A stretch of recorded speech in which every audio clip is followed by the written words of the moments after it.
Hyderabad street food star కుమారి aunty మనతో ఉన్నారు. So మొత్తం మాట్లాడదాం, అసలు ప్రస్తుతం జరుగుతున్నటువంటి సిచ్యువేషన్స్ అన్ని గురించి మాట్లాడదాం, ఆమె యొక్క ప్రయాణం గురించి కూడా ఒకసారి తెలుసుకునే ప్రయత్నం చేద్దాం. అండి, మీ వెహికల్ని నిన్న మధ్యాహ్నం మీరు ఖచ్చితంగా లాంచ్ చేసుకుని అక్కడ పెట్టే టైంకి మీ వెహికల్ని ఆపేసిన మరుక్షణం మీ యొక్క ఆలోచన అసలు ఏమనిపించింది సడన్ గా మీకు? ఏం అర్థం కాలే, అసలు ఏం అర్థం కాలే, ఏం జరుగుతుందో అసలు ఏమి అర్థం కాలే. అంటే అది అయితే పోలీసు వాళ్ళు చెప్పడం అయితే ఏం చెప్పారంటే, మీ మీద కంప్లైంట్ ఇచ్చిండ్రు, ఇట్లాగూ మీ వల్ల మిగతా షాపులో వాళ్ళకి ఇబ్బంది అవుతుంది, ఇట్లా ఇదని చెప్పి కంప్లైంట్ ఇచ్చిండ్రు అని చెప్పారు. మీ వల్ల వేరే వాళ్ళు అంటే ఇంకా మిగతా వాళ్ళు ఎవరో కంప్లైంట్ ఇచ్చిండ్రు అని చెప్పారు. సో దాదాపు 11 సంవత్సరాలు మీరు ఇక్కడ ఫుడ్ బిజినెస్ చేయబట్టి ఇప్పుడు పబ్లిసిటీ ఎక్స్పెక్ట్ చేయలేదు, ఒకళ్ళని వచ్చి మీరు మమ్మల్ని ఇంటర్వ్యూ తీసుకోండి అని చెప్పలేదు. మీ ఫుడ్ మీరు రీజనబుల్ రేట్కి ఎప్పుడైతే అమ్మటం స్టార్ట్ చేశారో దాన్ని బట్టే పబ్లిక్ వచ్చేసారు. మరి ఈ ఛానల్స్ వాళ్ళందరూ ఒక్కొక్కళ్ళు వచ్చేసి మీకు మైకులు పెట్టేసి చెప్పమ్మా చెప్పమ్మా అనుకుంటే ఎప్పటి నుంచి స్టార్ట్ అయింది అసలు ఇది?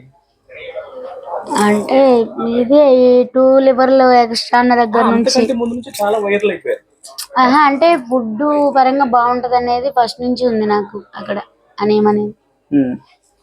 ఇది యూట్యూబ్ లో వచ్చినాక కొంచెం ఇది ఎట్లా అయినాక కొంచెం ఇదైంది.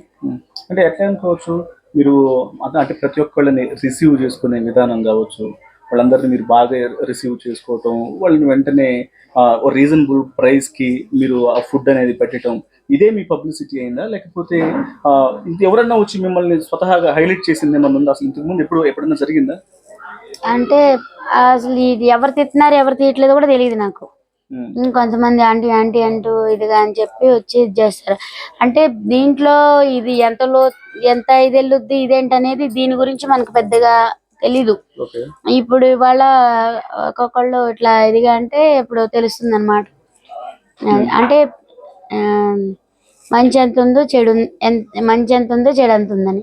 అంటే మీరు ఈ 11 ఏళ్ల సర్వీస్ లో మిమ్మల్ని ఇక్కడ మీరు కనీసం మీకు పర్మిషన్ ఏది, మీకు పర్మిషన్ లేదు, మీకు అది లేదు ఇది లేదు అని ఎవరైనా పోలీస్ అధికారి అడగటం కానీ, ఒక ట్రాఫిక్ వాళ్ళు వచ్చి మిమ్మల్ని క్వశ్చన్ చేయటం కానీ ఇంతకు ముందు ఎప్పుడైనా జరిగిందా? అంటే ఎప్పుడన్నా ఇంకట్లా జరుగుతూనే ఉంటాయి. అంటే కొంచెం ట్రాఫిక్ ప్రాబ్లం అయినప్పుడు వచ్చి ఇట్లా ఎప్పుడు చాలా క్రిందట అయింది, ఇలా 1 year బ్యాక్. ఇది ఉండే అప్పుడు అన్ని తీసేసి మళ్ళీ ఇది చేస్తే మళ్ళీ ఇట్లాగే బతులు ఆడుకొని ఇట్లా పెట్టుకున్నాం. ఇప్పుడు మీకు అక్కడ అంటే మీ స్ట్రీట్ ఫుడ్ అనేది వరుసగా కొన్ని సంవత్సరాల నుంచి చాలా మంది బిజినెస్ అనేది చేస్తూ ఉన్నారు. సో అయితే ఆ టైంలో మీకు ఇక్కడ పర్మిషన్స్ సంబంధించి ఇప్పుడు ఎవరైనా సరే వెంటనే మిమ్మల్ని అక్కడ ఖాళీ చేయండి అని చెప్పిన తర్వాత ఖాళీ చేయాలి అంటే మీ దగ్గర ఏదో ఒక ఆధారం ఉంటుంది. ఇక్కడ మీరు ఫుడ్ స్టాల్ పెట్టుకోవడానికి సంబంధించిన ఆధారం ఉంటుంది. ఏది మీకు గతంలో ఎవరైనా హ్యాకర్స్ పర్మిషన్ ఇట్లాంటివన్నీ కొన్ని ఉంటాయి. వేరే వాళ్ళు అనుమతి ఇచ్చిన దాన్ని బట్టి మీరు పెట్టుకున్నారా, లేకపోతే మీ బిజినెస్ మీరు ఆడ ప్లేస్ జాగా దొరికిందన్న ఉద్దేశంతో మీరు పెట్టుకోవడం జరిగిందా? మీ బిజినెస్ అసలు ఎట్లా స్టార్ట్ అయింది అక్కడ? అంటే ఫస్ట్ స్టార్టింగ్ అయితే 13 షాపుల వరకు అప్పట్లో అట్లా ఇది చేసుకొని అంటే కోర్టులో స్టే ఆర్డర్ తెచ్చుకొని అమ్ముకోవడం జరిగింది. అది ఉండబట్టి ఇక పోలీస్ వాళ్ళు మామూలుగా అమ్ముకుంటే ఏమనరు. అది పబ్లిక్ కొంచెం ట్రాఫిక్ అంతరాయం కలిగితే మాత్రము కొంచెం కోపడతారు. మరి ఇప్పుడు సోషల్ మీడియా ప్రమోషన్ అనేది సోషల్ మీడియా వాళ్ళందరూ సోషల్ మీడియాలో మీరు హైలైట్ అవ్వడం అనేది మీకు మంచి చేసిందా చెడు చేసిందా? నిన్న ఇదికైతే అసలు ఏం చేయాలో అర్థం కాలే. కాకపోతే నాకు పబ్లిక్ సపోర్ట్ ఫస్ట్ నుంచి ఉంది, ఎన్ని ఉన్నా గానీ. కాకపోతే ఇక పబ్లిక్ అందరూ కూడా ఏమన్నారంటే, ఇక అందరి కళ్ళు మీ మీదనే ఉన్నాయి, అందరి కళ్ళు మీ మీదనే ఉన్నాయి ఇట్లా అని పబ్లిక్ బాగా అన్నారు. మీకేం కాదంటే మేమున్నాము, మీరు మనకి రామరాజ్యం వచ్చింది, రామరాజ్యం వచ్చినాక అన్యాయం అనేది జరగదు, మీకు మేమున్నాం సపోర్ట్ అని అందరు అన్నారు నిన్న. నిజంగా అది వాస్తవం అయింది. మీరు నిన్న మీ వెహికల్ కు సంబంధించి మీరు అక్కడ డ్రాప్ చేసి మీ యొక్క మొత్తం ఆ ఫుడ్ మొత్తాన్ని కూడా దింపుతున్నప్పుడు మీరు అక్కడ కొంత మాట్లాడుతూ కూడా కొన్ని మాట్లాడారు. కంప్లైంట్ అనేది మా పక్కనున్న వాళ్ళు మా చుట్టుపక్కల వాళ్ళే కంప్లైంట్ ఇచ్చారంటనేది అది వాస్తవమేనా, లేకపోతే అనవసరం ఇప్పుడు పోలీసులకు తెలిసి వచ్చారంటారా మీ పక్క వాళ్ళు చేశారంటారు? అది చెప్పేవాళ్ళు చెప్తారు, అదేంటనేది నాకైతే వ్యక్తిగతంగా ఎవరితోనూ శత్రుత్వం లేదు. ఎవరి జోలికి నేను వెళ్ళానా అమ్ముకుంటానా వచ్చానా అంతే. కానీ మీరు ఎప్పుడైతే ఫుడ్ బాగా క్రేజ్ పెరిగి మీ దగ్గర బాగా క్రౌడ్ వచ్చిన తర్వాత మీ పక్కన ఉన్నటువంటి షాపుల వాళ్ళే మీ దగ్గరకు వచ్చిన వాళ్ళని అక్కడ ఎక్కువ క్రౌడ్ ఫామ్ అయిన తర్వాత చాలా ఎక్కువగా తిట్టారు, గుర్తుందా? తిడుతున్నారు, మీరు వింటూనే ఉన్నారా?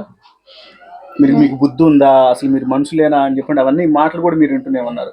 సో ఇవన్నీ చూసి ఇలాంటి అది ఓర్వలేక చేస్తున్నారు అనిపించిందా, లేకపోతే అసలు మీకు కనీసం ఎట్లా ఉంటారు మీ పక్కన, అసలు ఎట్లా అనిపించింది మీకు ఆ సందర్భం? కాకపోతే నాకైతే అందరిలో కలిసి చేసుకోవాలనే ఇది నాకు. అది ఇక అది నేను చెప్పలేను, ఇక మీరే అర్థం చేసుకోండి. అయితే అందరూ బాగుండాలి, అందరిలో నేను ఉండాలని కోరుకునే మనస్తత్వం మాయి.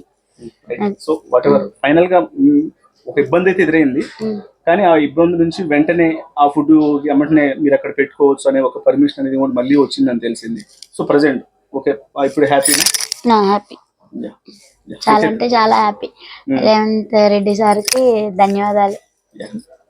సో అది మొత్తానికి ఒక ఇబ్బంది నుంచి బయటపడిన తర్వాత మళ్ళీ తన ఫుడ్ బిజినెస్ అనేది స్టార్ట్ అవుతుంది కాబట్టి కుమారి ఆంటీ తన సంతోషాన్ని వ్యక్తం చేస్తున్నారు. Thank you. సో అది చూసారు కదా కుమారి ఆంటీతో నా చిన్న ఇంటరాక్షన్. సో నాకు ఈ ఓవరాల్ ఇష్యూ మొత్తంలో అసలు ఫైనల్గా ఎందుకు ఇట్లాంటి సిచ్యువేషన్స్ ఆమెకు జరిగాయి అనేది ఒకసారి తెలుసుకునే ప్రయత్నం కనుక చేస్తే, మొదటి నుంచి దాదాపు 11 సంవత్సరాలుగా ఆమె బిజినెస్ చేస్తుంది. ఏదో నిన్న మొన్న వచ్చి ఆ బిజినెస్ చేస్తున్న వ్యక్తి కాదు.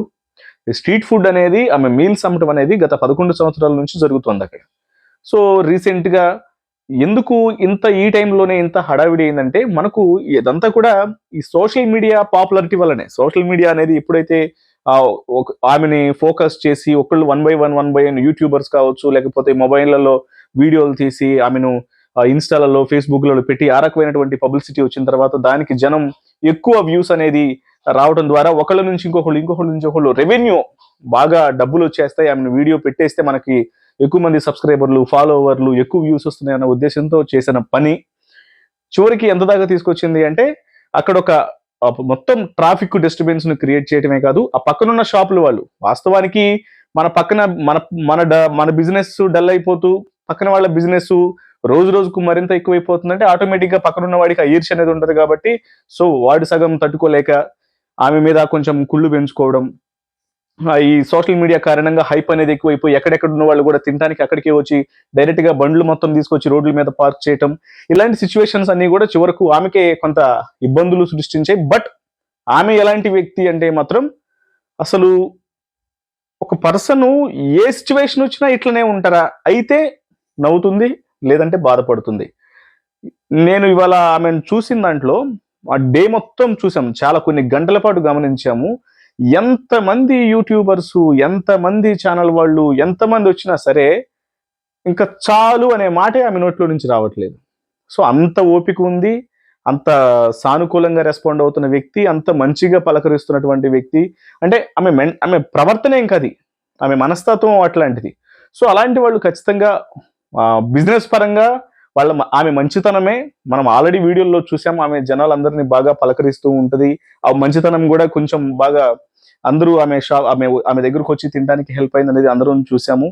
బట్ ఈ లేనిపోని ఇష్యూస్ కొంతమంది సోషల్ మీడియాకి సంబంధించి, కొన్ని యూట్యూబ్ ఛానల్స్ వాళ్ళకు సంబంధించి, ఆడ వచ్చే పబ్లిక్ క్రౌడ్ ఎక్కువైపోయి వాళ్ళందరూ ట్రాఫిక్ ఇబ్బందులు కలిగించడం, ఇదంతా ఆమె దగ్గరకు వస్తున్నటువంటి బిజినెస్ ను ఓర్వలేక పక్కనున్న షాపుల వాళ్ళు, ఇదంతా కూడా ఆమె కొంచెం తలనొప్పి తీసుకొచ్చి చివరికి ఆమె షాపుని ఒక కొన్ని డేస్ బంద్ పెట్టే పరిస్థితి వచ్చిందనేది మాత్రం ఈ ఇన్సిడెంట్ ని బట్టి తెలుస్తుంది. ఇక అక్కడ పర్మిషన్స్ గురించి ఎప్పటి నుంచి జరుగుతున్నాయి, అసలు వాళ్ళకి ఏ పర్మిషన్స్ ఎలా వచ్చాయి అనేది కూడా ఆల్రెడీ వీడియోలో చూశారు. కాబట్టి చిరు వ్యాపారాలు చేసుకునే వాళ్ళు అంటారు, మనకి ఫుట్పాత్ల మీద వీటి మీద చిన్న చిన్న వ్యాపారాలు చేసుకునే వాళ్ళకి పాతకాలంలోనే కొన్ని హ్యాకర్స్ పర్మిషన్స్ అంటూ కొన్ని ఉన్నాయి. వాటికి సంబంధించినటువంటి వివాదాలు కూడా కోర్టులో నడుస్తున్నప్పటికీ కూడా వాళ్ళ పని కాని చేసుకుంటూనే ఉన్నారు వాళ్ళంతా కూడా. లేదు ఖచ్చితంగా ఇక్కడ మీరు తీసేయాలి అంటే తీసేయాల్సిందే, ఎందుకంటే వాళ్ళకు పూర్తి అనుమతులు అనేవి ఉండవు అనమాట. అలాంటిది ఇంత డిస్టర్బెన్స్ అయిన తర్వాత ఇక పోలీసు లా అండ్ ఆర్డర్ పరంగా ఇష్యూస్ వచ్చి, ట్రాఫిక్ ఇష్యూస్ వచ్చినప్పుడు పోలీసులు దాని మీద రియాక్ట్ అవుతుంటారు. ఇక కొంతమంది ఉద్దేశపూర్వకంగా కంప్లైంట్ చేసినా, లేకపోతే వాళ్ళకి నిజంగా ఇబ్బంది అయ్యి ప్రాబ్లమ్స్ అయ్యి కంప్లైంట్ చేసినా సరే పోలీసులు రియాక్ట్ అవ్వాలి కాబట్టి ఇదంతా రియాక్ట్ అవ్వడం జరిగింది. సో వాట్ ఎవర్, మొత్తానికైతే ఆమెకు పెద్దగా ఇప్పుడు ప్రస్తుతానికి మళ్ళీ పెట్టుకోవడానికి అనుమతి ఇచ్చారనేది తెలుస్తుంది. కాబట్టి సో ఏదైనా ఫైనల్ గా చెప్పదలుచుకుంది ఏంటంటే, ఒక పర్సన్లోని మంచితనాన్ని వాళ్ళకే ఇబ్బంది తెచ్చే ప్రయత్నాలు మాత్రం ఇతరుల ద్వారా కలగకూడదు అనేది నా ఉద్దేశం. ఈ వీడియోకి సంబంధించి మొత్తం వాళ్ళ ఇంట్లో కొన్ని కొన్ని ఇమేజెస్, ఆమెకు సంబంధించినటువంటి వాళ్ళ చిన్నప్పటి ఫొటోస్, అలాగే కిచెను, అలాగే ఆ హోటల్ దగ్గర నిత్యం ఉండేటువంటి క్రౌడ్కి సంబంధించినటువంటి కొన్ని విజువల్స్ కూడా ఉన్నాయి. అవి కూడా కొన్ని టెలికాస్ట్ లాస్ట్లో ప్లే అవుతాయి. అవి కూడా ఒకసారి చూసే ప్రయత్నం చేయండి.